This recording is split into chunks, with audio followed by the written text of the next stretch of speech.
and the British were under siege here in 1857. They were under siege for I think 6 weeks, I might be wrong. And you can still see some of the damage on the buildings. Anyway, I think they were rescued in the end and got out, but I think a few people died. It was a long siege. Well, to the memory of the native officers and sepoys of the 13th Native Infantry, etc., etc., the Ode, Irregular Force, native pensioners, new native levies, etc., etc., died near this spot, nobly performing their duty. This column is erected by Lord Northbrook, Viceroy and Governor General of India, 1875.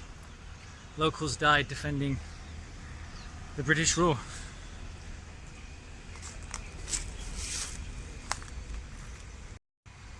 So I guess this is the older gunshots or artillery markings in the walls, I assume.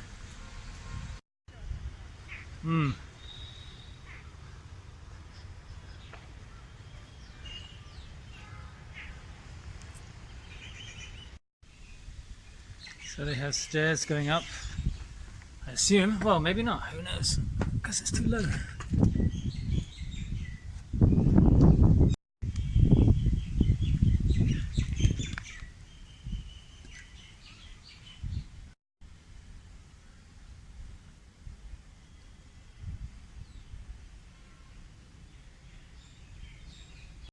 Oh.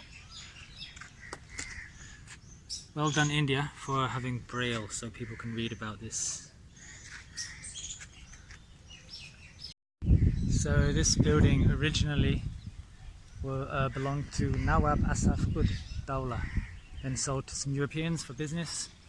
Eventually it was made into a mosque, and you can't see from here. Okay, so it's actually a separate building. There's the mosque.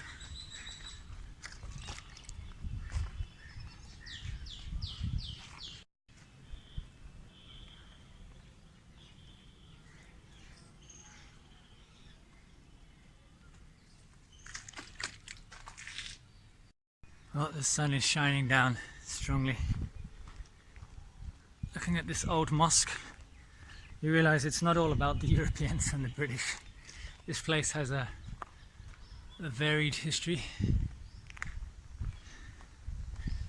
It's not all about 1857 and the siege due to the rebellion. Okay, it says these doorways were defended by the Martiniere boys when the front of the building had been blown up by the enemy's mine.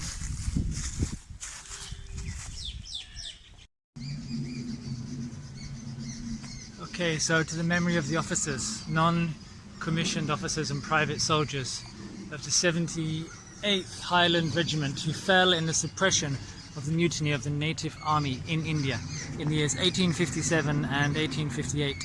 This monument, erected as a tribute of respect by their surviving brother officers and comrades by many officers who formerly belonged to the regiment. 1883.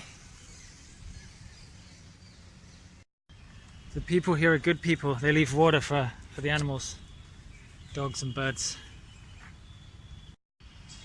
Okay, this is St Mary's Church and Cemetery. The church was built in Gothic style in 1810. The dead were dumped into the grounds near the church with no burial service, other than a brief prayer. There were too many killed. It also served as a granary during the siege. There was a sheep house and slaughterhouse to the south of the church. Okay.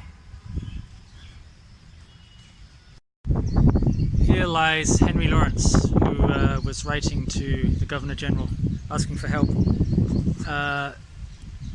who tried to do his duty. May the Lord have mercy on his soul. He died on the 4th of July 1857.